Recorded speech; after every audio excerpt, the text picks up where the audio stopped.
Hello. तो hello दोस्तों। तो कैसे हैं आप सब? आई होप आप लोग स्वस्थ होंगे, मस्त होंगे, ज़बरदस्त होंगे, जिंदाबाद होंगे दोस्तों।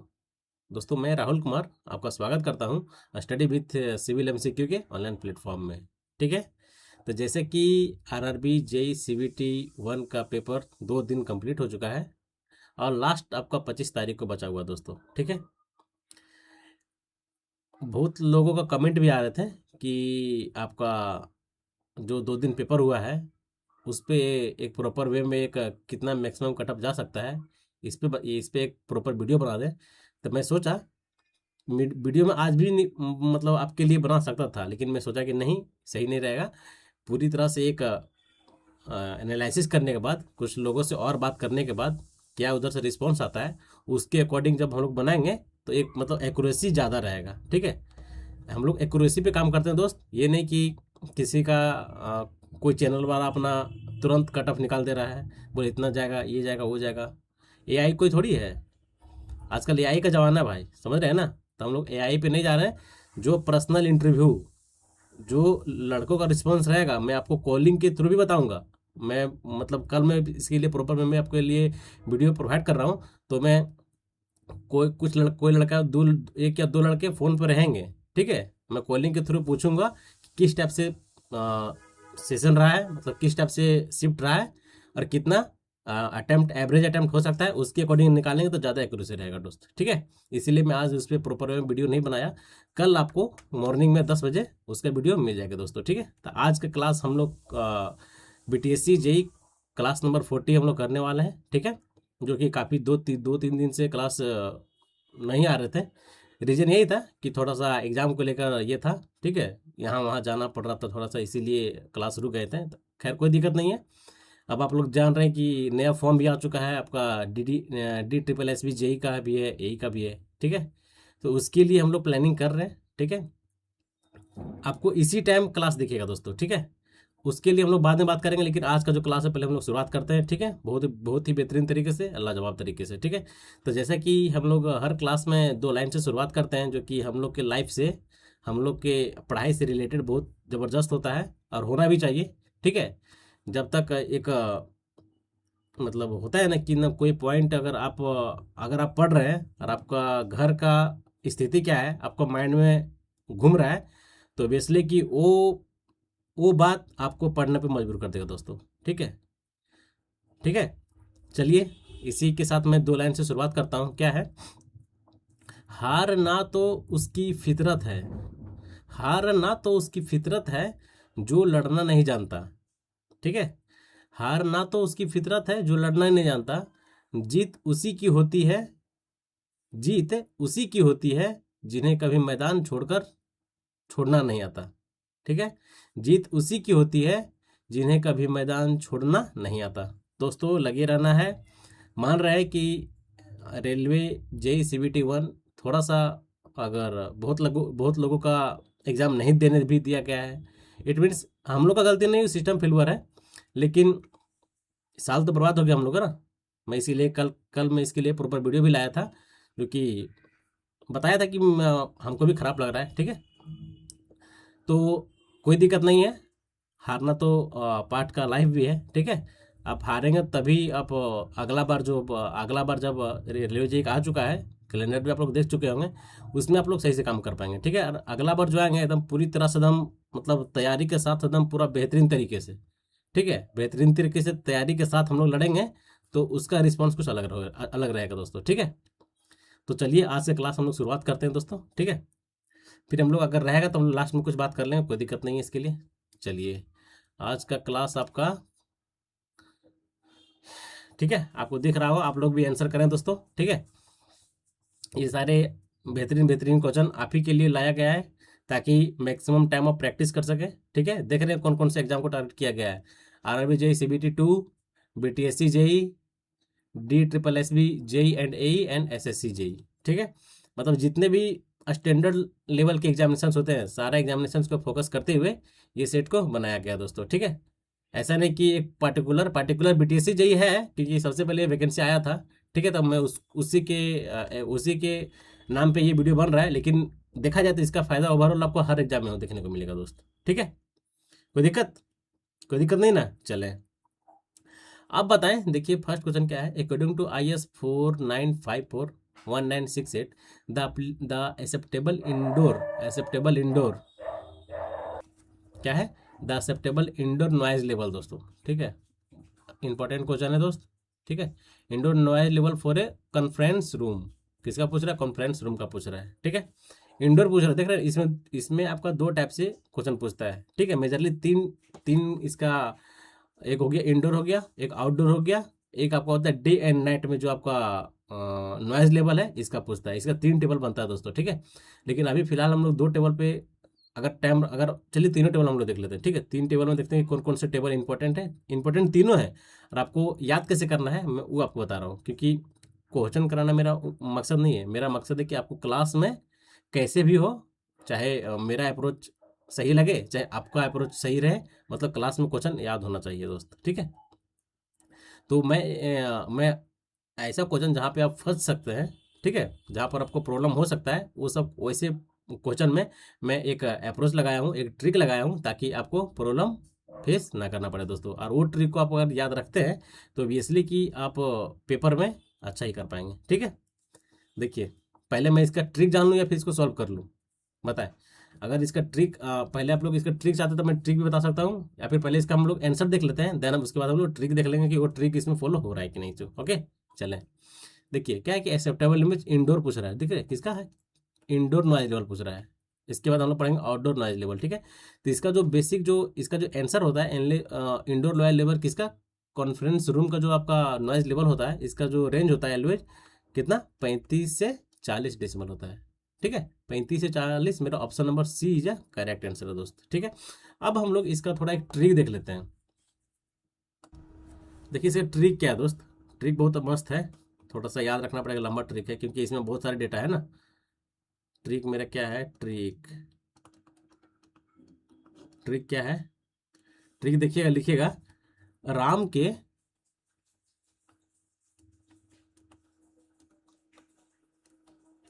राम के म्यूजिक रूम में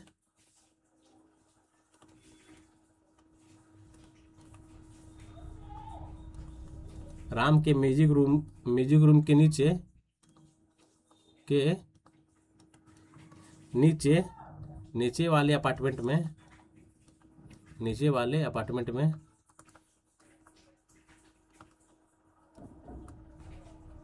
अपार्टमेंट में हॉस्पिटल हॉस्पिटल क्लासरूम और हॉस्पिटल क्लासरूम और लाइब्रेरी लाइब्रेरी है, जहां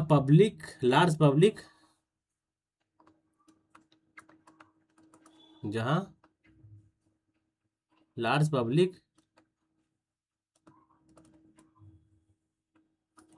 पब्लिक इट मीन्स हम लोग बोल सकते हैं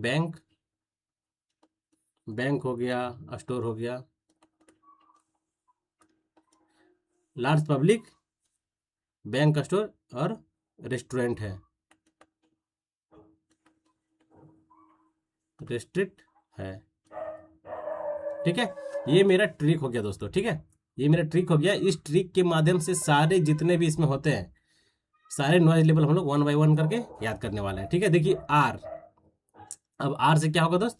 आर से होता है radio and TV TV studio, ठीक है। तो हम लोग आर से क्या लिख सकते हैं? Radio radio radio and TV studio. इसका नॉइज लेवल कितना होता है दोस्त? 25 से 35, 25 से 35, ठीक है। इसके बाद देखिए, इसके बाद क्या होता है दोस्त? आर से हो गया। उसके बाद देखिए राम के म्यूजिक, एम से क्या हो गया? आपका म्यूजिक रूम, ठीक है। दूसरा दूसरा क्या हो गया? सॉरी, दूसरा क्या हो गया? म्यूजिक रूम ठीक है। म्यूजिक रूम का कितना होगा दोस्त? 30 से 35, ठीक है। 30 से 35 आपको क्या हो गया? म्यूजिक रूम का, ठीक है। ये आपका क्या हो गया? म्यूजिक रूम का हो गया। तीसरा आपका हो गया क्या? देखिए तो तीसरा क्या आ गया, ये राम हो गया। मैं मेन पॉइंट भी मार्क कर रहा हूँ कि कौन से वर्ड से मेरा ट्रिक बन रहा है। आर से हो गया, एम से हो गया, रूम, रूम के नीचे वाले अपार्टमेंट, यहाँ देखिए अपार्टमेंट आ गया। अपार्टमेंट या अपार्टमेंट क्या क्या या फिर होटल्स, ठीक है। ये हो गया अपार्टमेंट। उसके बाद आपका तीसरा, चौथा क्या हो जाएगा, चौथा आपका है हॉस्पिटल। हॉस्पिटल बोल सकते हैं, क्लासरूम भी बोल सकते हैं, क्लासरूम, ठीक है। पांचवा क्या हो गया दोस्त, पांचवा देखिए हॉस्पिटल क्लासरूम हो गया, पांचवा हो गया लाइब्रेरी, ठीक है। छठा क्या हो गया, लाइब्रेरी के बाद लार्ज पब्लिक पैलेस, मतलब बैंक भी बोल सकते हैं, स्टोर भी बोल सकते हैं। पांचवा, छठा क्या हो गया दोस्त, छठा हो गया आपका, देखिए तो एल हो गया मेरा, एल से लाइब्रेरी यहाँ तक इसका हो गया। उसके बाद हम लोग large public palace, large public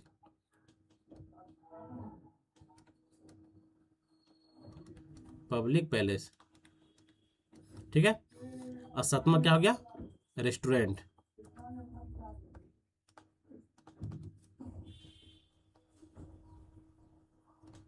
restaurant, ठीक है। समझ में आ गया, ये सारा हो गया। अब हम लोग देख लेते हैं इसका वैल्यू कितना होता है, यही तो इंपॉर्टेंट है हमको जो याद करना है, ठीक है। देखिए आपका रेडियो स्टूडियो का, रेडियो और टीवी स्टूडियो कितना हो गया वैल्यू डेसिमल में, 25 से 35 होना चाहिए।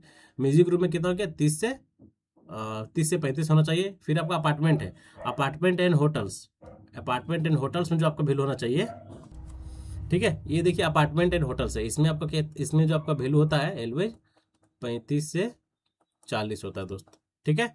फिर आपका होटल एंड क्लासरूम, इसमें आपका कितना हो गया, 40 से 45 हो गया, ठीक है। इसमें इसके बाद आपका लाइब्रेरी है तो आपका कितना हो गया, ये 45 से 50 हो गया, ठीक है।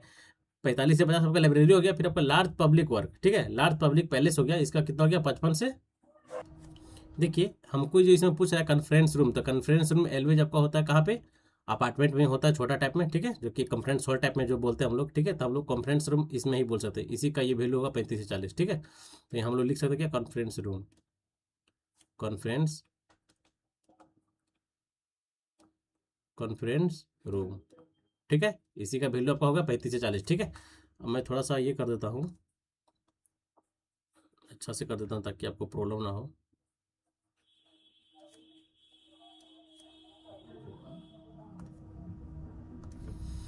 35 से 40 हो गया किसका, apartment, hotel and conference room, ठीक है। इसके बाद आपका ये हो गया किसका, हॉस्पिटल और क्लासरूम। देखिए म्यूजिक रूम का 30 से 35 हो गया, apartment, hotels and conference room का भी 35 से 30 हो गया। ये जो इसके बाद जो आपका होता है हॉस्पिटल एंड क्लासरूम, इसका भी आपका 35 से 40 हो गया, ठीक है। कोई दिक्कत, इसके बाद आपका क्या है, लाइब्रेरी है, इसके कितना हो जाएगा, 45 से 40 से 45 दोस्त, 40 से 45, ठीक है। इसके बाद लार्ज पब्लिक पैलेस, इसका हो जाएगा कितना, 45 से 50, 50 ही होगा दोस्त, 45 से 50। इसके बाद रेस्टोरेंट में कितना, 50 से 55, ठीक है। ये ट्रिक याद रखना, ये ट्रिक आपको याद रखना पड़ेगा, तभी ये वैल्यू आप याद कर पाएंगे, ना तो फिर नहीं होगा दोस्तों, ठीक है। राम के म्यूजिक रूम में, राम के म्यूजिक रूम के नीचे वाले अपार्टमेंट में हॉस्पिटल, क्लासरूम और लाइब्रेरी है, जहां large public bank, store, restaurant भी है, ठीक है। जहां लार्ज पब्लिक बैंक, स्टोर और रेस्टोरेंट भी है, ठीक है। कुछ मतलब ऐसा वर्ड नहीं कि जो आपको याद नहीं रहेगा, ठीक है। आपको 2-3 बार लिख के प्रैक्टिस करना पड़ेगा और उसके साथ वैल्यू के साथ, ठीक है, तो आपको ये वैल्यू याद हो जाएगा दोस्तों, ठीक है। कोई दिक्कत, कोई दिक्कत नहीं। इसके बाद देखिए थोड़ा सा हम लोग यहाँ देख लेते हैं, दूसरा क्या है आपका, एक आपका होता है एक दूसरा तो ये आपका हो गया क्या, इंडोर हो गया। दूसरा हम लोग देखते हैं आउटडोर, ठीक है, आउटडोर, आउटडोर, ठीक है। इसका ट्रिक मैं बता रहा हूँ, इसका ट्रिक आपका है, ठीक है, RSU, RSU, RC आई। आर से इसका हम रेफरेंस आपको याद करने के लिए बता दें तो इसका रेफरेंस होगा PSU। PSU PSU आप लोग जानते हैं कि एक मिनी रत्ना कंपनी होता है बड़े बड़े, ठीक है, जैसे आपका NHPC हो गया, आपका गेल हो गया, सेल हो गया, ये सब जितने भी बड़े बड़े कंपनी है सारे PSU होते हैं। उसी से मैं इसको रिलेट किया हूँ कि जहाँ पर P है वहाँ पर हम लोग सिर्फ आर की जगह पी की जगह आर को हम पैलेस कर दिए, रिप्लेस कर दिए, ठीक है। तो RSU RCI, RSU RCI, ठीक है। इसको याद करने का तरीका हो गया। अब देखिए वैल्यू कैसे पुट होता है। पहला क्या आपका है आर, आर से क्या हो जाएगा रूलर, ठीक है, रूलर। दूसरा क्या हो जाएगा एस, एस से क्या हो जाएगा सब अर्बन, सब अर्बन, ठीक है। तीसरा देखिए यू, यू से क्या हो जाएगा अर्बन, अर्बन, ठीक है। चौथा यू तक हो गया। फिर आपका आर, आर से क्या हो जाएगा दोस्त, चौथा क्या हो जाएगा दोस्त आपका, चौथा हो जाएगा आपका सी, सी से क्या हो गया सिटी, ठीक है। और आपका पांचवा हम यहाँ लिख देते हैं, पांचवा हो गया आई, आई से क्या हो गया इंडस्ट्रियल एरिया। अरे यार इंडस्ट्रियल एरिया, ठीक है। वैल्यू थोड़ा सा याद रखिएगा दोस्त, थोड़ा इधर उधर हो गया है स्पेस ना होने की वजह से। अब देखिए ट्रिक याद हो गया। अब वैल्यू देखिए इसका कितना होता है दोस्त, 25 से 35, ठीक है। 25 से 35, फिर आपका 35 से 40, सॉरी 30 से 40, 30 से 40 इसका हो गया। फिर हो गया मेरा अर्बन, अर्बन में कितना होता है 30 से 35, 30 से 35। फिर आपका सिटी हो गया, सिटी में कितना हो जाएगा 45 से 55, 45 से 55। फिर आपको हो गया इंडस्ट्रियल एरिया, इंडस्ट्रियल एरिया में 50 से 60, ठीक है। स्पेस कम होने की वजह से मैं उस एक और जो इसका होता है क्या बोलते हैं डे और नाइट वाला, उसका मैं नहीं बता पाया।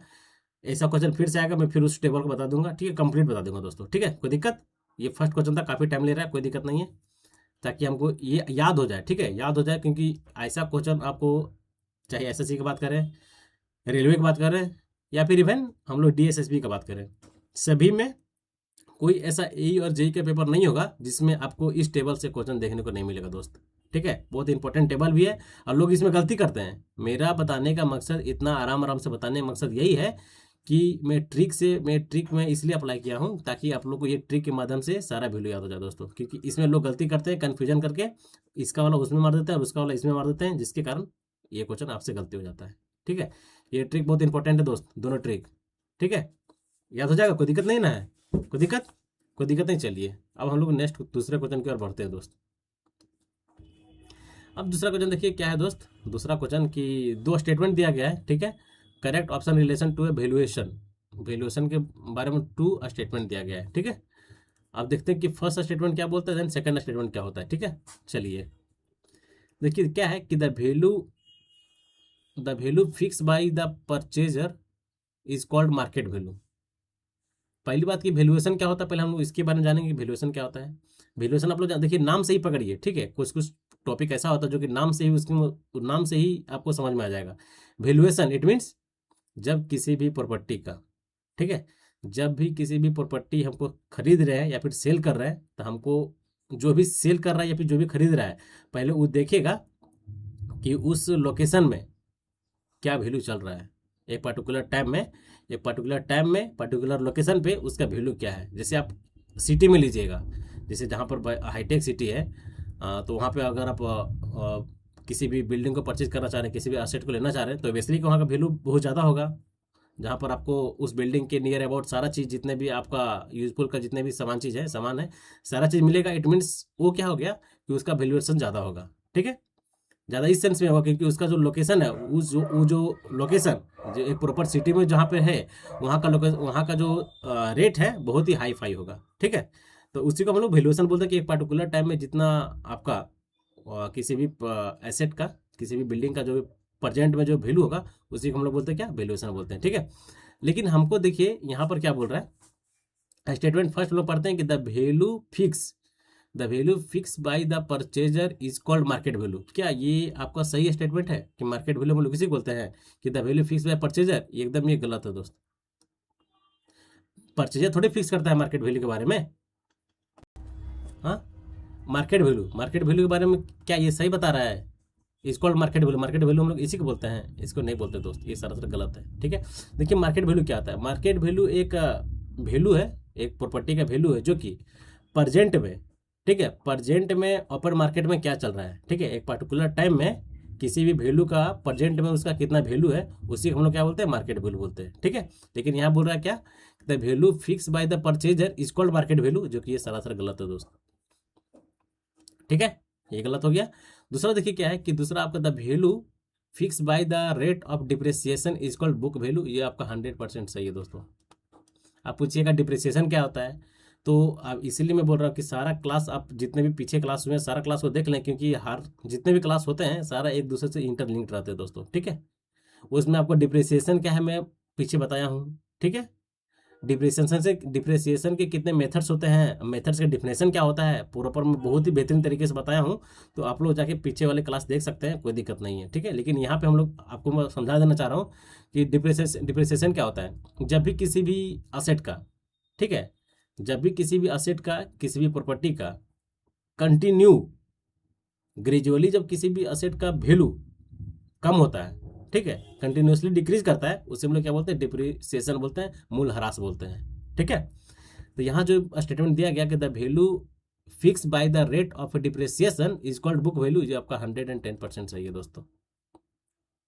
110% सही है, मतलब कि हमको देखें तो मेरा पहला गलत है, पहला गलत है, मतलब statement number A is a correct answer दोस्तों। ठीक है, statement number A is a correct answer. अभी डिप्रिसिएशन का मेथड भी बहुत सारा है। ठीक है, रेंटल मेथड हो गया आपका, डिप्रिसिएशन मेथड हो गया आपका, बहुत सारे मेथड हैं।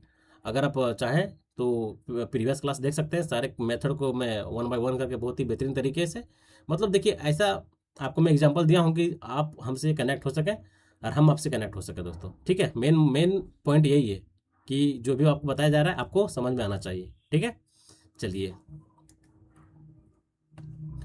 अब दूसरा क्वेश्चन, तीसरा क्वेश्चन देखिए क्या है। नेक्स्ट क्वेश्चन कि which of the following in a primary air pollutant. आप बोलिएगा कि प्राइमरी एयर पोल्यूटेंट क्या होता है, सेकेंडरी एयर पोल्यूटेंट क्या होता है।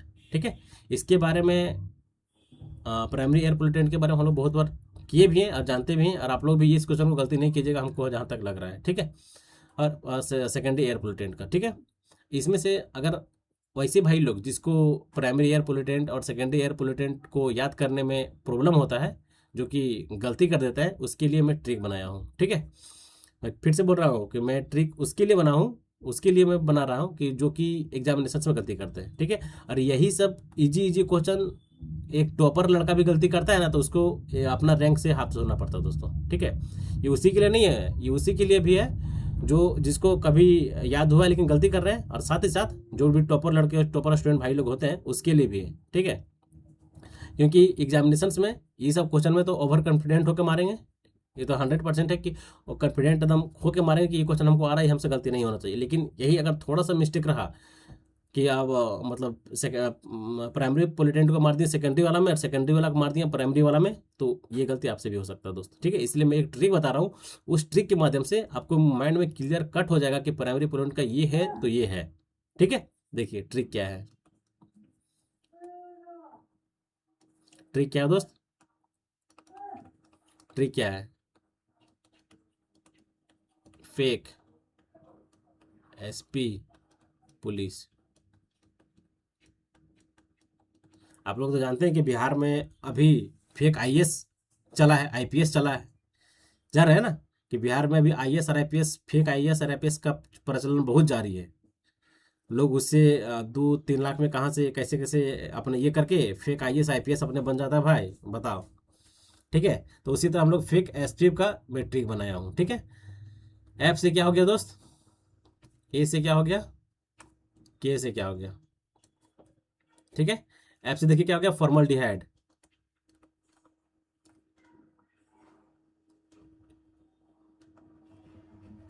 फॉर्मल्डिहाइड हो गया। ए से क्या हो गया, ए से, के से क्या हो गया, कीटोन।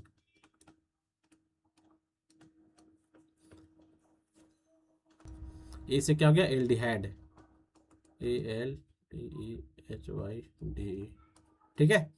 फॉर्मल्डिहाइड, एल्डिहाइड, कीटोन, ठीक है। एस से क्या हो गया, सल्फ्यूरिक एसिड,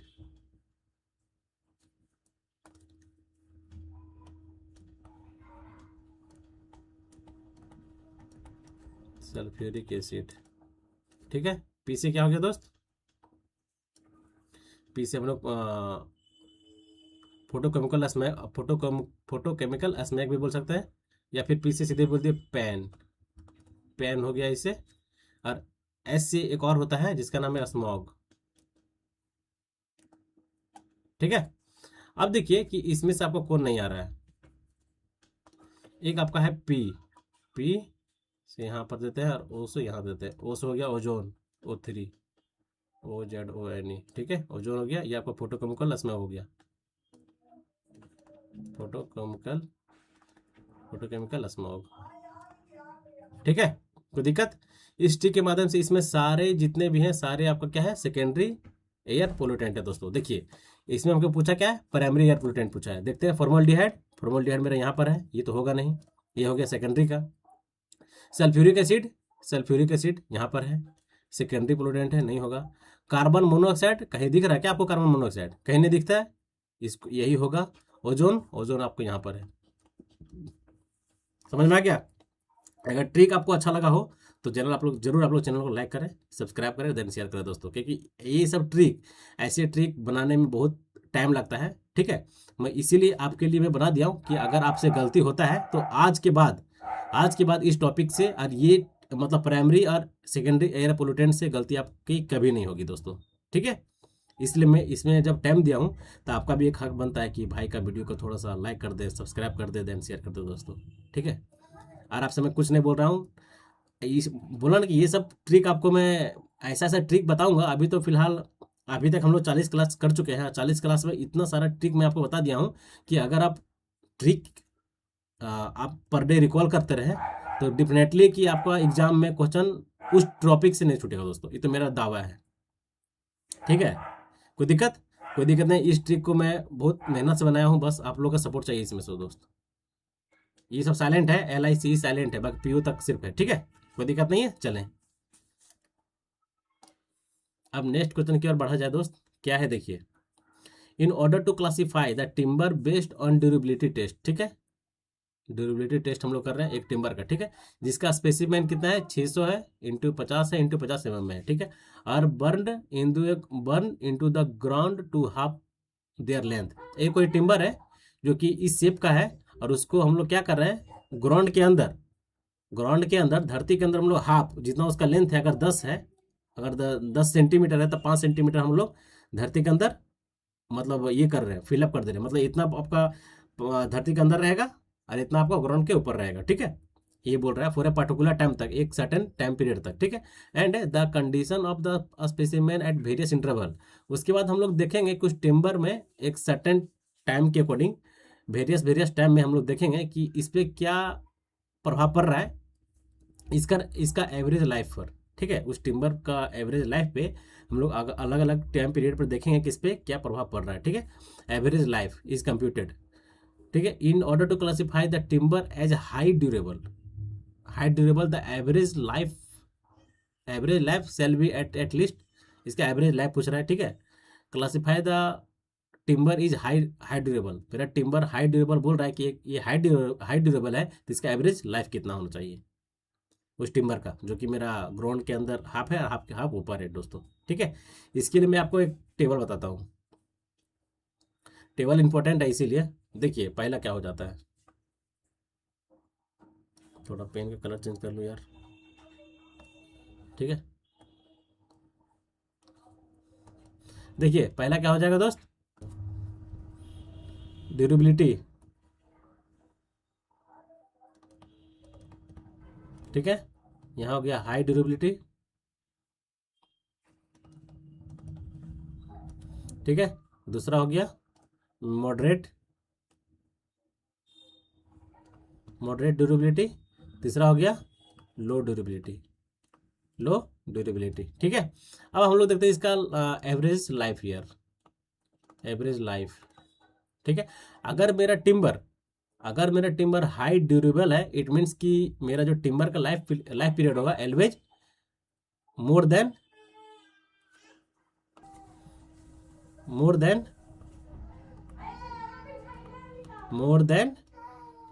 120 मंथ, 120 मंथ। इसका लाइफ हो जाएगा एवरेज लाइफ 10 ईयर। कोई दिक्कत? इसको मैं थोड़ा इधर कर देता हूँ। कोई दिक्कत?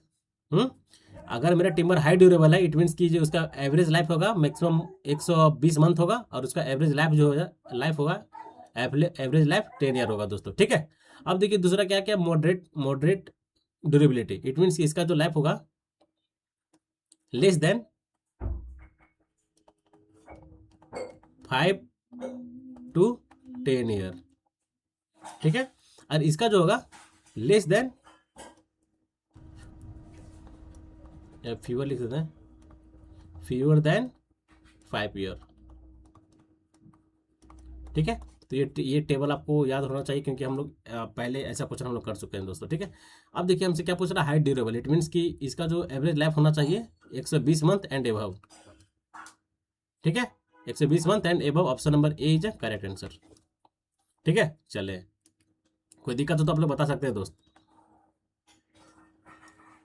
कोई दिक्कत हो तो आप तुरंत आप लोग बता सकते हैं, लेकिन ऐसा कोई दिक्कत नहीं होना चाहिए, और होगा भी नहीं, क्योंकि हम लोग क्लास में ऐसा कुछ क्वेश्चन है जो पीछे किए हैं, और कुछ नया क्वेश्चन है। ठीक है। अब देखिए इसमें क्या है कि air entertainment in concrete increase with. अगर मेरा कंक्रीट में एयर इन ट्रेंड है, ठीक है, हवा है, इट मीन्स वो क्या इंक्रीज करता है, increase with its workability. Option number A is the right answer दोस्त। ठीक है। कोई दिक्कत नहीं। चले, अब देखिए नेक्स्ट क्वेश्चन क्या है, अच्छा क्वेश्चन है, बताएं। In a modified Proctor test what is the mass and free fall of a rammer use. हम लोग मॉडिफाइड प्रोटेक्टर टेस्ट कर रहे हैं। ठीक है। तो उसमें जो हम लोग हाइट ऑफ हैमर कितना लेते हैं, sorry weight of hammer, mass of hammer कितना रहता है, और उसका कितने हाइट से हम लोग फ्री फॉल करवाते हैं दोस्तों, बताएं। एलवेज जो हम लोग करवाते हैं इन ए केस ऑफ किसमें, मॉडिफाइड प्रोटेक्टर टेस्ट में, इसका जो वेट ऑफ हैमर कितना होता है दोस्त, एलवेज 4.9 kg होता है। ठीक है। इसका जो आपका हाइट ऑफ फ्री फॉल होता है एलवेज 450 mm होता है। Option number C is right answer. ठीक है। सी इज राइट आंसर दोस्त। ठीक है। चले, अब देखिए नेक्स्ट क्वेश्चन क्या है, in select the incorrect object of seasoning of timber. अब बताएं कि सीजनिंग ऑफ टिम्बर हम लोग करते हैं, आप लोग को पता होगा सीजनिंग ऑफ टिम्बर हम लोग किस लिए करते हैं, इसका फंक्शन क्या है, आप लोग जान रहे होंगे। ठीक है। और हम लोग क्वेश्चन भी किए हुए हैं सीजनिंग टिम्बर से, बहुत अच्छे से हम लोग पढ़ चुके हैं इसका मेथड ऑफ सीजनिंग क्या होता है, सीजनिंग ऑफ टिम्बर हम लोग क्यों करते हैं। कोई भी टिम्बर को अगर सीजनिंग ऑफ टिम्बर हम लोग करते हैं, seasoning of timber it means क्या, मेरा जो टिम्बर है, कोई भी टिम्बर का एक पार्ट है, उसमें अस्टेन है, अस्टेन इट मीन्स कि इसमें पानी है। ठीक है। पानी को हमको कम करना है, तभी तो मेरा एक टिम्बर मतलब वेल्ड सीजनिंग ऑफ टिम्बर हम लोग मतलब उसको बोल सकते हैं। ठीक है। और तभी बोलेंगे, उसका एडवांटेज तभी होगा जब हम लोग उसको किसी भी उसका स्ट्रेंथ बढ़ जाएगा, उसका ड्यूरेबिलिटी बढ़ जाएगा, उसका वर्कबिलिटी बढ़ जाएगा। ठीक है। और जब भी हम लोग किसी भी स्ट्रक्चर में हम लोग किसी उस टिम्बर को हम लोग यूज़ करेंगे, इट मीन्स कि उसका जो टेंडेंसी होगा स्पिल्ट होने का कम हो जाएगा। ठीक है। उसका श्रिंकेज कम हो जाएगा, तभी उसी को हम लोग क्या बोलते हैं, सीजनिंग ऑफ टिम्बर बोलते हैं दोस्तों। ठीक है। लेकिन यहाँ देखिए हम लोग पढ़ते हैं स्टेटमेंट क्या है, स्टेटमेंट देखिए क्या कि reduce the shrinkage and warping after placement in structure, ये 100% सही है, एडवांटेज है इसका, एडवांटेज सोचते कि हम लिखा देंगे, लेकिन लिखाने की जरूरत नहीं है, क्योंकि इसमें सारा एडवांटेज ही दिया हो गया है। ठीक है। इसमें हमको इनकरेक्ट पूछ रहा है, लेकिन ये मेरा सही है दोस्तों। ठीक है। Increase strength, durability and workability, अभी मैं आपको बताया, कोई भी सीजनिंग ऑफ टिम्बर जब होगा उसको हम लोग सीजनिंग ऑफ टिम्बर करते हैं, इट मीन्स कि उसका स्ट्रेंथ बढ़ जाएगा है, और स्ट्रेंथ इंक्रीज कर जाता है, वर्कबिलिटी बढ़ जाता है, ड्यूरेबिलिटी बढ़ जाता है। ठीक है। ये सही है।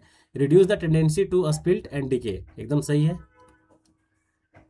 सीजनिंग ऑफ टिम्बर जब हम लोग करते हैं, तो अब क्या है, करने के बाद उस पर ना ही वो डिके होगा, मतलब उस पर ना ही कोई फंगल अटैक करेगा, क्योंकि उसको हम लोग पूरी तरह से इतना बेहतरीन तरीके से इतना बाय इतना मेथड से हम लोग उसको कर लेते हैं सिंधिंग ऑफ टिम्बर, ताकि उसमें अब किसी तरह का ना ही वो स्पिल्ट हो पाएगा, ना ही वो डिके हो पाएगा। ठीक है, यहाँ देखिए क्या लिखा गया कि इंक्रीज इट्स वेट, ये आपका सरासर गलत है दोस्तों। ठीक है, जब भी हम लोग सीजनिंग ऑफ टिम्बर करते हैं इट मीन्स कि जो टिम्बर है उसमें उसका वेट में कमी होता है, वेट कम होता है, लेकिन यहाँ का क्या बोल रहा है, इंक्रीज इट्स वेट। मेरा option number D is a right answer दोस्त।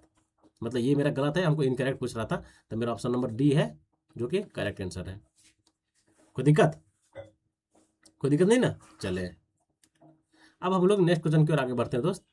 अब नेक्स्ट क्वेश्चन क्या है बताए, the sum of interior angle, the sum of interior angle is close traverse. ये तो इजी है भाई।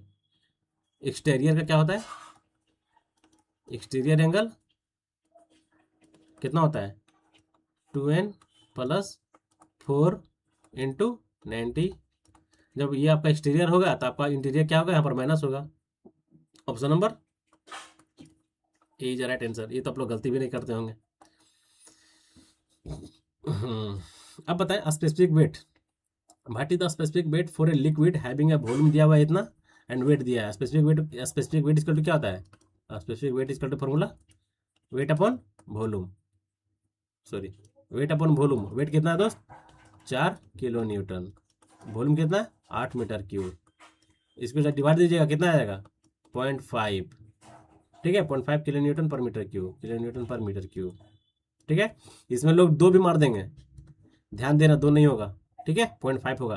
4 से काटेंगे तो 1/2 ना होगा भाई, 1/2 कितना हो जाएगा, 0.5 ही ना होगा। ठीक है, option number A is a correct answer. ठीक है, चलिए अब हम लोग चलते हैं नेक्स्ट क्वेश्चन की ओर। बताएं, अच्छा क्वेश्चन है, इंपॉर्टेंट क्वेश्चन है।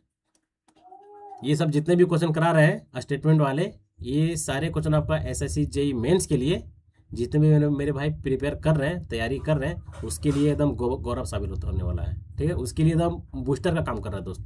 ठीक है, ऐसे हम लोग सब्जेक्ट वाइज क्लासेस कर रहे हैं, वहाँ भी हम लोग बहुत ही बेहतरीन तरीके से और अच्छे अच्छे क्वेश्चन का सोल्यूशन कर रहे हैं। और ये भी अगर आप एसएससी जेई देने वाले हैं दोस्त, आपके लिए भी ये सेशन बहुत ही इंपॉर्टेंट होने वाला है। ठीक है, अब देखिए क्या है, अकॉर्डिंग टू द स्टेटमेंट दिया गया, 2 स्टेटमेंट है ए एंड बी। अब देखिए क्या है, पढ़ते हैं। Mineral tar is obtain by distillation of a bituminous cell.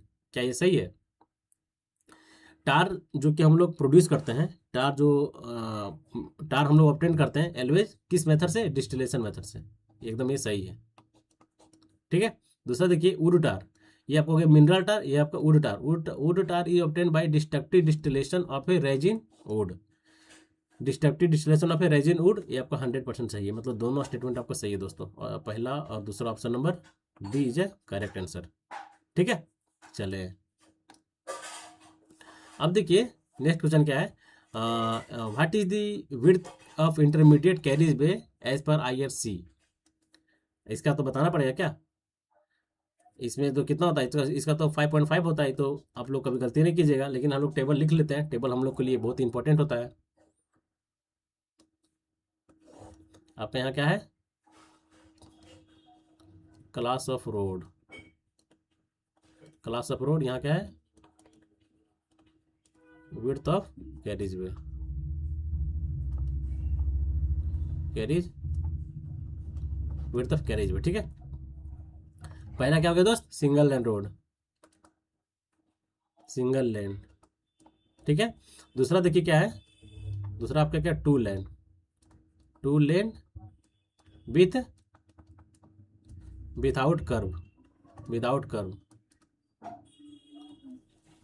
To lane without curve. ठीक है, तीसरा क्या हो जाएगा, टू लेन विथ कर्व, चौथा क्या हो जाएगा, इंटरमीडिएट कर्व।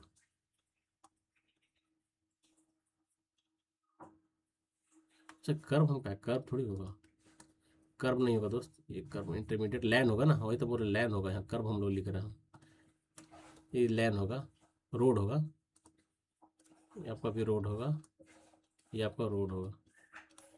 ठीक है, और लास्ट आपका क्या होता है, पांचवा मल्टी लाइन रोड। ठीक है, अब देखिए इसका वैल्यू क्या, आप लोग का वैल्यू पता होगा, ऐसा नहीं कि ये नया टेबल है, आप लोग इस टेबल से आप लोग अच्छे से रूबरू होंगे, कोई दिक्कत नहीं है। सिंगल लाइन के लिए आपका जो width of carriage way values कितना होता है 3.75 दोस्त, ठीक है, 3.75 मीटर, ठीक है। Two way line without curve, यहाँ इसमें देखिए एक होता है विदाउट कर्व, एक होता है विथ कर्व। विदाउट कर्व में एवरेज कितना होता है 7.0 मीटर, मतलब 7 मीटर बोल सकते हैं। टू लाइन विथ कर्व में आपका कितना होता है 7.5 मीटर, 7.5 मीटर। इंटरमीडिएट रोड के लिए आपका 5.5 मीटर, ठीक है। और आपका जो मल्टी लाइन हो गया ये कितना होता है 3.5 मीटर पर लेन। ओके। कोई दिक्कत? हमसे क्या पूछा था intermediate carriage way, intermediate carriage way it means कि option number D is right answer 5.5 metre. Okay, चले अब हम लोग चले नेक्स्ट क्वेश्चन की ओर। अब देखिए नेक्स्ट क्वेश्चन क्या है। The following data were obtain from a levelling for a point A, what will be happens to be the benchmark, ठीक है। हमको बेंचमार्क निकालना है दोस्तों, ठीक है, पॉइंट बी का। यहाँ पर देख रहे हैं कि द एलिवेशन ऑफ बेंचमार्क जो कि इतना दिया गया है, बैक साइड दिया हुआ है, फोर साइड दिया हुआ है, हमको निकालना क्या elevation of point B. Point B पे हमको एलिवेशन निकालना दोस्त, कैसे निकलेगा? हाँ देखिए तो हमको एक आरएल दिया गया है, एक आरएल दिया गया है और बैक साइड भी दिया गया है, फोर साइड भी दिया गया है। तो हम लोग सबसे पहले हाइट ऑफ इंस्ट्रूमेंट निकालेंगे। हाइट ऑफ इंस्ट्रूमेंट का फॉर्मूला क्या होता है दोस्त? Height of instrument equal to क्या होता है पता है? बेंचमार्क क्या होता है? Height of instrument equal to क्या होता है? हमको हाइट ऑफ इंस्ट्रूमेंट निकालना है, ठीक है। तो सबसे पहले हम क्या लिखेंगे, जो मेरा उसका जो इलिवेशन, मतलब जो बोल सकता है कि जो इलिवेशन दिया गया है पॉइंट ए पर, जहाँ पे हम लोग इंस्ट्रूमेंट फिक्स किए हैं, वहाँ का इलिवेशन, पॉइंट ए का इलिवेशन, ठीक है। या फिर लिख सकते हैं पॉइंट ए का बेंचमार्क प्लस जो उसका बैक साइड है, ठीक है। तो हम लोग लिख सकते हैं point A benchmark plus back side.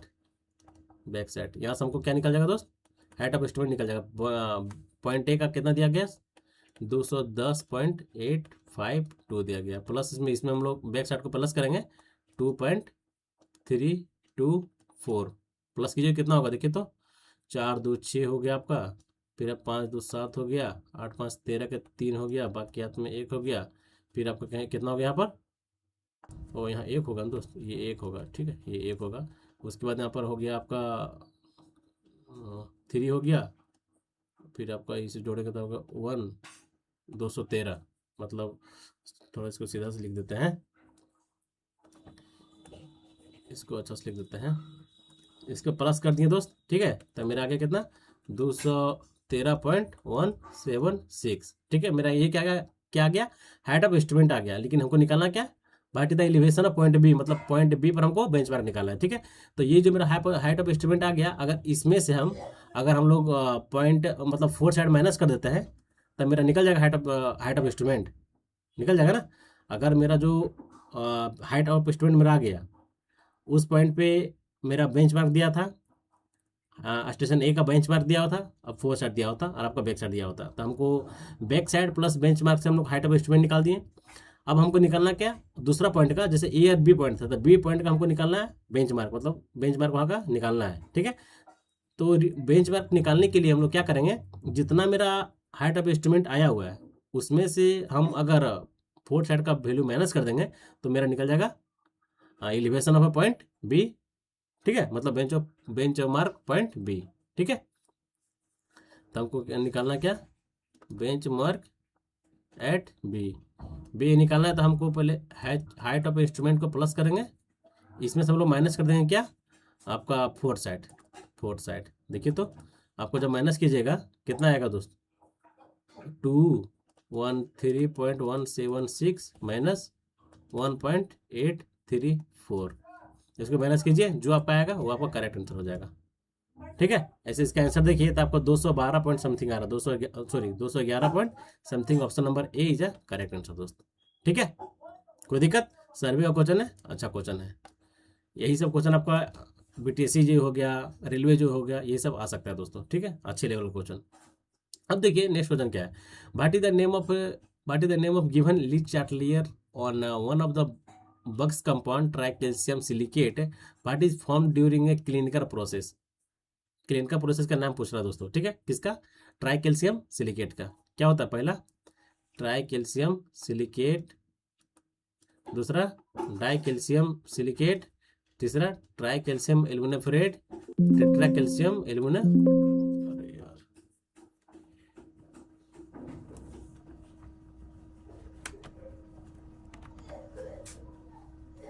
Tetra calcium एल्यूमिनाफ्रेट, ये तो आप लोग जानते हैं। इसे हम लोग क्या बोलते हैं? एलाइट, एलाइट बोलते हैं। इसे क्या बोलते हैं? बिलाइट, बिलाइट बोलते हैं। इसे हम लोग क्या बोलते हैं? सिलाइट, इसे बोलते हैं एल्यूमिनोफेराइट, एल्यूमिनोफेराइट। कोई दिक्कत? कोई दिक्कत नहीं। हमसे क्या पूछ रहा है? Tricalcium silicate, tricalcium silicate option number A is right answer. Alite, alite कहाँ है? जो option number B is right answer. ठीक है, चलिए अगर किसी और का पूछे तो आप यहाँ से बता सकते हैं दोस्त, ऐसे आपको याद होगा। अब देखिए नेक्स्ट क्वेश्चन क्या है, इजी क्वेश्चन है कि liquid limit of the soil determine in laboratory using. बताएं कि हम लोग को लिक्विड लिमिट हमको फाइंड करना है, तो इनमें से कौन से मेथड से, जो कि एक लेबोरेटरी मेथड है, हमको यूज करके हमको लिक्विड लिमिट फाइंड करते हैं। तो आपको ध्यान देना पड़ेगा कि हम लोग जो आपका लेबोरेटरी मेथड है, इसमें आप दो मेथड होता है लेबोरेटरी मेथड, पहला और दूसरा। पहला क्या होता है दोस्त? पहला आपका होता है कैसगेंजर अपरेटस, कैस ग्रेड अपरेटस, CSA, कैस ग्रेड अपरेटस। ठीक है, और दूसरा आपका क्या हो गया? कोन पेनिट्रेशन टेस्ट, कोन पेनिट्रेशन, कोन पेनिट्रेशन टेस्ट। ठीक है, ये दो मेथड, ये दो मेथड है जिसे हम लोग क्या, ये दो लेबोरेटरी मेथड है जो कि हम लोग क्या फाइंड करते हैं दोस्त? Determine the liquid limit. ठीक है, तो देखिए इसमें से कौन सा मेथड आपको यहाँ पर मिल रहा है? कौन पेनिट्रेशन टेस्ट मिल रहा है? Option number D is a right answer, D is a right answer. ठीक है, चलिए अब देखिए अच्छा क्वेश्चन है, बताएं इसका elastic young modulus of elasticity क्या होता है, मॉडुलस ऑफ रिजिडिटी क्या होता है, उसका फॉर्मूला आपसे पूछ रहा है। ये तो गलती नहीं आप लोग कर सकते हैं, हैं? गलती तो आपसे नहीं होगा भाई, ये सब बताएं। पॉइजन रेशियो क्या होता है? लेटरल बाई लॉन्गिट्यूडिनल, सीधा आप ये मारिएगा। Modulus of rigidity, modulus of rigidity क्या होता है बताएं? बल्क मॉडुलस, बल्क मॉडुलस क्या होता है रे भाई बताएं? हाँ, modulus of rigidity shear stress to the shear strain, bulk modulus of bulk modulus, bulk modulus आपका volumetric stress to the volumetric strain. आपका जो ये बच गया modulus of Young modulus of elasticity compressive stress to the compressive strain. देखिए एक का चार, फर्स्ट का चार, फर्स्ट का चार इसमें भी है, इसमें भी है, इसमें भी है, एक कट गया। मॉडुलस ऑफ रिजिडिटी मतलब सेकंड का ए ऑप्शन नंबर ये वाला हो जाएगा correct answer, D is right answer दोस्त। कोई दिक्कत? आपको याद होगा, इजी क्वेश्चन भी है। चले अब हम लोग नेक्स्ट क्वेश्चन की ओर आगे बढ़ते हैं भाई।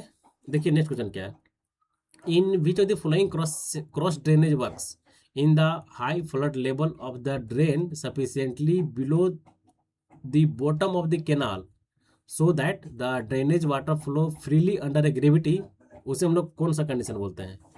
इस टॉपिक से मैं एक प्रॉपर मतलब यही चार टॉपिक यही चार मेन इंपॉर्टेंट पॉइंट्स हैं। जैसे आपका एक्वाडक्ट हो गया, साइफन एक्वाडक्ट हो गया, लेवल क्रॉसिंग हो गया, सुपर पासेज हो गया, इससे हम एक प्रॉपर वे डेडिकेटेड वीडियो बनाए हैं ताकि एग्जामिनेशंस में इससे क्वेश्चन आते हैं और लोग कंफ्यूज कर जाते हैं। ठीक है, इसमें आपका दो टाइप से क्वेश्चन बनता है। ठीक है, ये आपका पहला हो गया, सिंपल क्वेश्चन हो गया।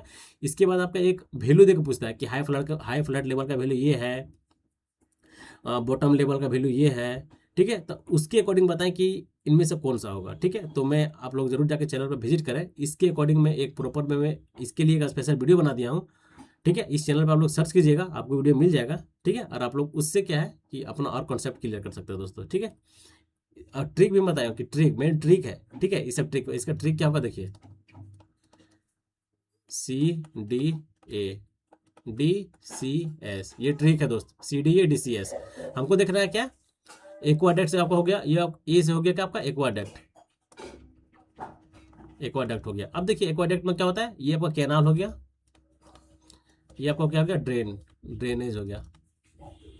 ठीक है, अब देखिए यहाँ क्या बोल रहा है कि cross drainage work in A high flood level of the drain is sufficiently below, मतलब ड्रेन मेरा नीचे है दोस्त, ड्रेन मेरा नीचे है, किसके कंपेरिजन में, कैनाल के कंपेरिजन में, मतलब कैनाल मेरा ऊपर है, ड्रेन मेरा नीचे है। वही बोल रहा है कि जब कौन सा कंडीशन होगा कि मेरा कैनाल ऊपर है और मेरा ड्रेन नीचे है, और मेरा ड्रेन में जो फ्लो हो रहा है एलवेज फ्री फ्लो हो रहा है, free under flow gravity flow हो रहा है, उसे हम लोग क्या बोलते हैं, एलवेज एक्वाडक्ट बोलते हैं। ठीक है, option number D is right answer. ठीक है, इस पे मैं प्रॉपर वे में फिर से बोल रहा हूँ कि इसमें मैं डेडिकेटेड इस ट्रिक के माध्यम से मैं बहुत सारे क्वेश्चन में सोल्व कराया हूँ, तो आप लोग जाके वॉच कर सकते हैं दोस्तों। ठीक है, चलिए अब देखिए नेक्स्ट क्वेश्चन क्या है कि what is the chemical name of for a bleaching powder use in A treating of A drinking water. बताया कि ड्रिंकिंग वाटर को ट्रीट करने के लिए ब्लीचिंग पाउडर जो हम लोग यूज करते हैं ये तो सही है, लेकिन उसका केमिकल नेम पूछ रहा था एलवेज, इसका जो केमिकल नेम होता है एलवेज का, तो calcium hypochlorite. Option number D is right answer दोस्तों।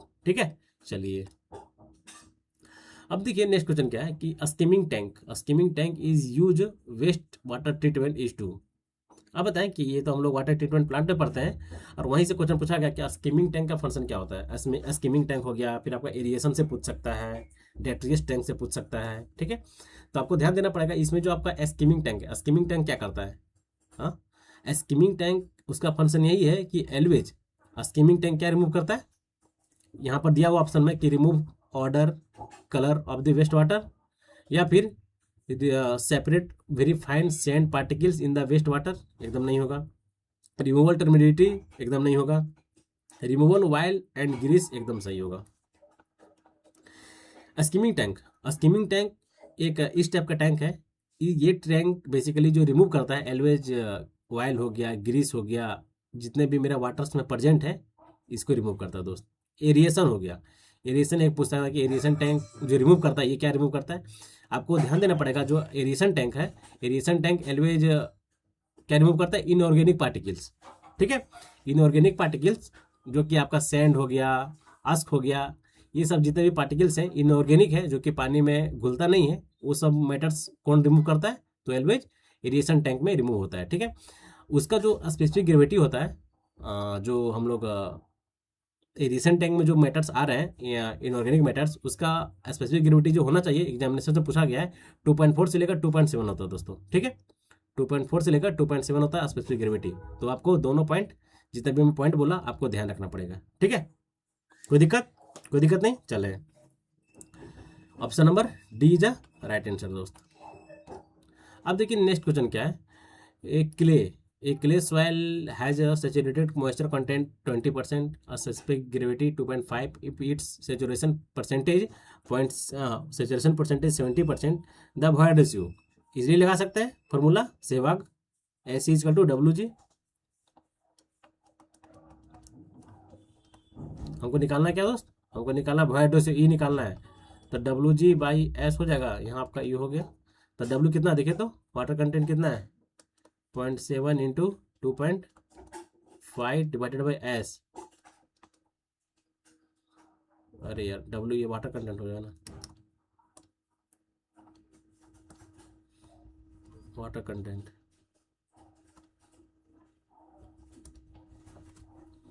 0.2, इसको जब सॉल्व कीजिएगा यहाँ सबका आंसर आ जाएगा दोस्तों। इजी क्वेश्चन है, कोई दिक्कत नहीं होना चाहिए। आंसर इसका देखेगा तो आपको 0.71 इज ए राइट आंसर। ठीक है, वॉइड रेशियो मेरा कितना आएगा 0.71। अब चले हम लोग नेक्स्ट क्वेश्चन की ओर आगे बढ़ते हैं दोस्त। अब नेक्स्ट क्वेश्चन देखिए क्या है कि workability of a concrete is measuring. बताएं कि इनमें से कौन सा, इजी क्वेश्चन है कि कौन सा ऑपरेटर्स है जो कि यूज करके हम लोग वर्कबिलिटी फाइंड करते हैं। तो आप लोगों को पता होगा कि हम लोग सलम टेस्ट है, slump test option number C is right answer. Slump कौन टेस्ट जो कि हम लोग फाइंड करते हैं वर्कबिलिटी को निकालने के लिए। बैकेट ऑपरेटर्स ये तो होगा नहीं। वेंसियर टेस्ट ये तो सॉयल में यूज होता है, ये आपका बिल्डिंग मटेरियल में बैकेट ऑपरेटर से यूज होता है।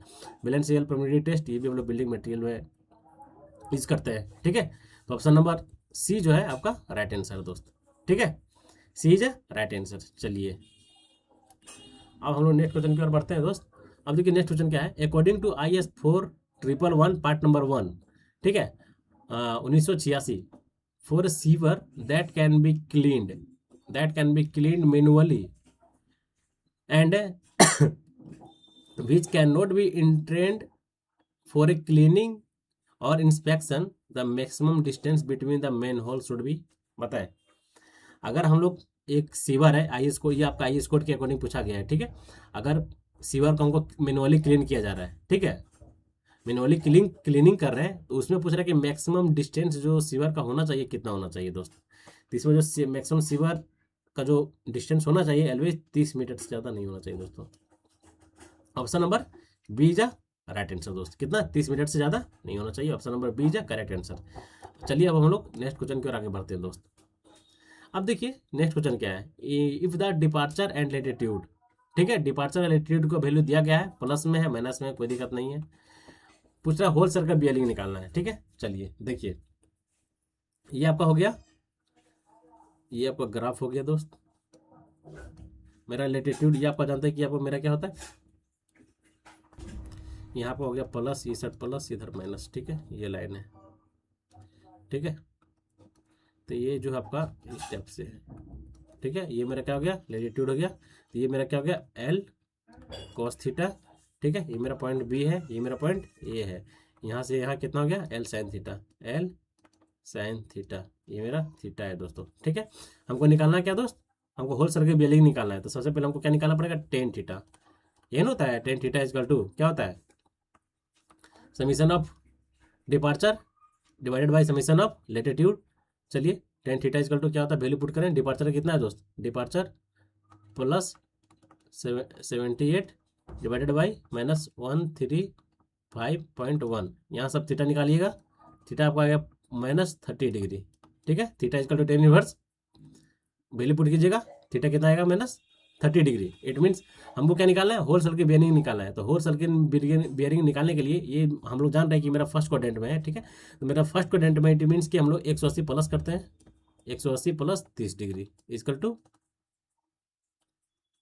ये आपका, अच्छा ये माइनस में है ना, अल्फा इजकल टू, ये आपको माइनस में होगा दोस्त, एक मिनट, ये हो जाएगा कितना, -30 प्लस 180 डिग्री। यहाँ से माइनस कीजिएगा तो आपका कितना आ जाएगा, 150 degree. Option number C is right answer, ठीक है।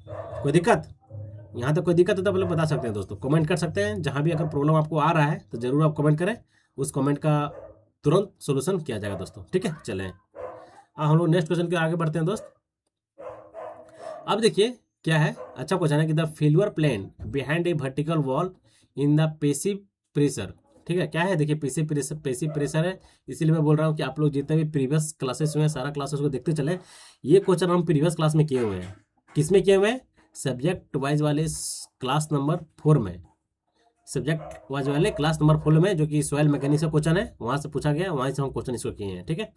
तो आप बताएं कि पूछ रहा क्या, पेसिव अर्थ प्रेशर का जो वैल्यू होता है एलवेज क्या होता है, theta equal to 45 minus 5/2। Option number A is right answer दोस्त, ठीक है। A is correct answer. और ये कैसे पूछता, ये पूछ दिया आपका पेसिव का, एक्टिव का पूछता था प्लस वाला मानते हैं हम लोग।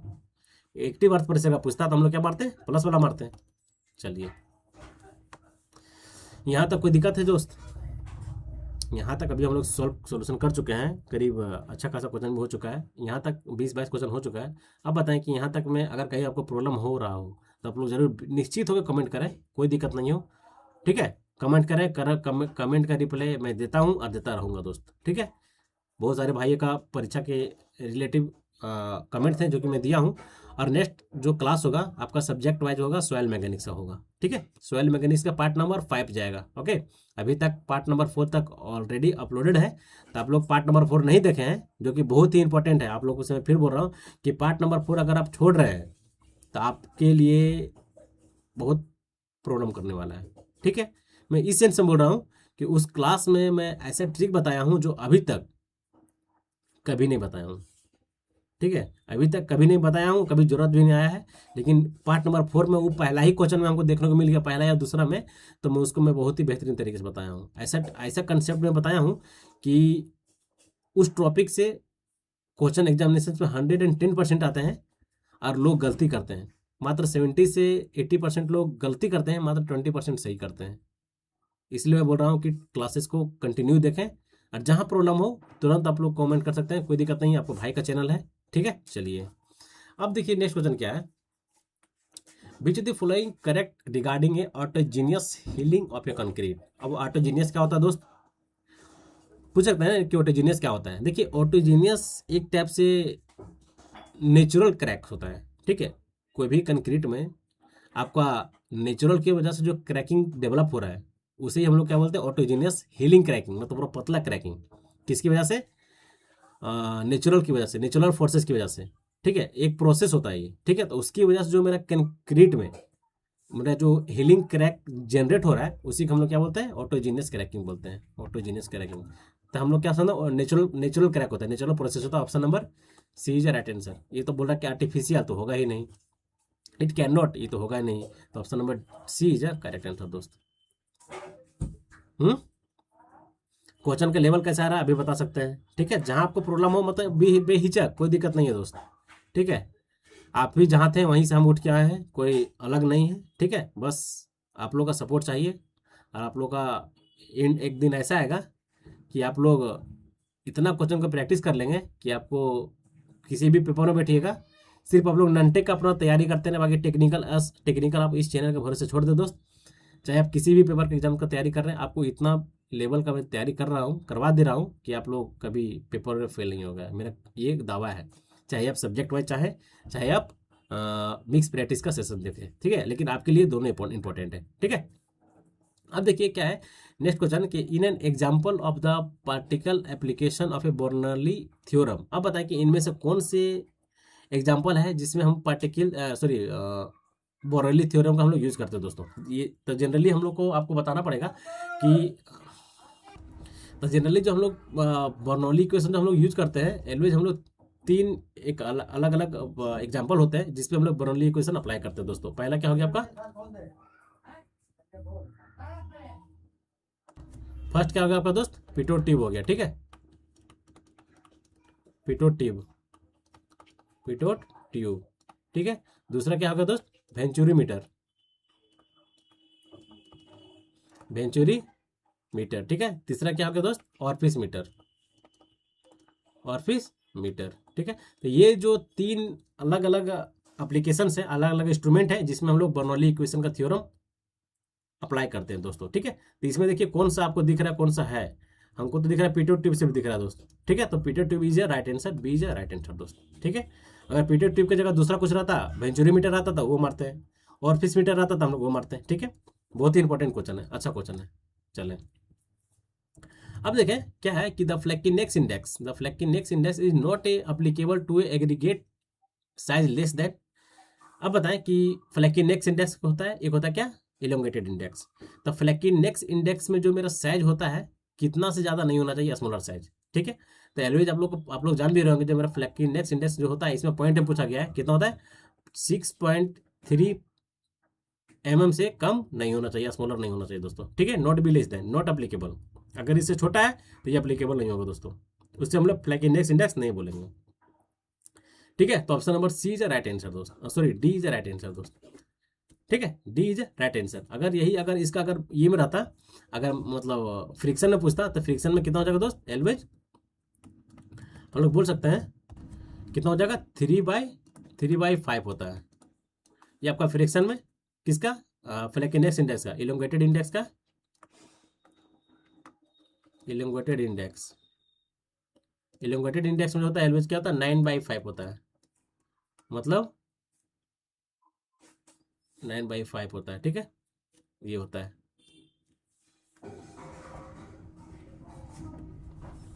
तो आपको दोनों ध्यान रखना है दोस्तों, ठीक है। चले अब देखिए नेक्स्ट क्वेश्चन क्या है कि which the flowing rain gauge does not provided in the intensity of rainfall. Intensity of rainfall के लिए इनमें से कौन सा रेन गेज हम लोग नहीं प्रोवाइड करते हैं, Simon rain gauge, weighing bucket rain gauge, tipping bucket tap, या फिर floating bucket tap. Previous class हम लोग अगर देख रहे होंगे बीटीएससी का, तो ये हम लोग सेम क्वेश्चन नहीं, मतलब सेम टॉपिक से हम लोग क्वेश्चन किए हुए हैं दोस्त, ठीक है। और उसमें हम लोग टिपिंग बकेट क्या होता है, इसका डायमीटर कितना होता है, वेइंग बकेट टाइप क्या होता है, इसका डायमीटर कितना होता है, फ्लोटिंग बकेट टाइप क्या होता है, इसका डायमीटर कितना होता है, हम लोग अच्छे से पढ़ चुके हैं, ठीक है। तो इसका जो आंसर हो जाएगा, not be provided the intensity of rainfall, option number A, Simon rain gauge जो कि हमको प्रोवाइड नहीं करते हैं दोस्त, option number A is the right answer. ठीक है, चलिए अब देखिए नेक्स्ट क्वेश्चन क्या है। नेक्स्ट क्वेश्चन है in a California bearing ratio. ठीक है, in a California bearing ratio the standard piston having area, बताया कि कैलिफोर्निया बियरिंग रेशियो हम लोग जो यूज करते हैं उसका डायमीटर पूछ रहा है दोस्त, कितना होता है डायमीटर। लेंथ होता है कितना 60 mm, उसका डायमीटर कितना होता है दोस्त एलवेज 50 mm होता है। ठीक है, एरिया पूछ रहा है, एरिया और diameter use to penetrate the soil at a standard rate, उसका स्टैंडर्ड रेट कितना होता है 1.5 mm पर मिनट से वो पेनिट्रेट करता है, और उसका जो डायमीटर जो होता है एलवेज 50 mm होता है दोस्तों। उसका एरिया जो उसका एरिया है उसका डायमीटर कितना होता है 50 mm होता है। ठीक है, तो option number D is a correct answer. D is a correct answer दोस्तों। ठीक है, कोई दिक्कत है, कोई दिक्कत यहाँ तक तो नहीं होगा। ठीक है, चलिए आगे भी मैं आपको वादा करता हूँ कि आप आगे भी आपसे प्रॉब्लम नहीं होगा दोस्तों। अब देखिए अच्छा क्वेश्चन है कि which the following is a characteristics of a rapid sand filter, rapid sand filter in A drinking water. अब देखिए तो रैपिड सैंड फिल्टर के बारे में पूछ रहा दोस्त, तो इनमें से back washing of water and compressed air for cleaning the height the effective D10 का वैल्यू इसमें कितना होता है 2.5 to 3.5। ये तो आपका स्लो सैंड फिल्टर का है यार, ये होगा नहीं, ये आपका स्लो सैंड फिल्टर का दिया गया है। रिक्वायर्ड लार्ज एरिया,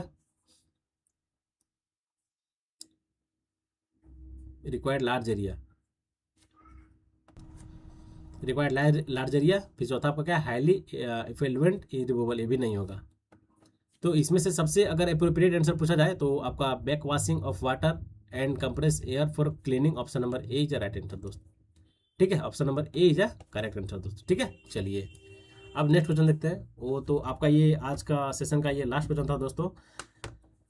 बहुत ही बेहतरीन तरीके से मैं सारे क्वेश्चन को आपके सामने बताया हूँ, एक्सप्लेन किया हूँ। ठीक है, अब आपका काम है आज का जो जितने भी हम लोग इंपॉर्टेंट ट्रिक पढ़े हैं, बस आपका काम है कि आप लोग क्लासेस के रेगुलर वे में अब आ जाए।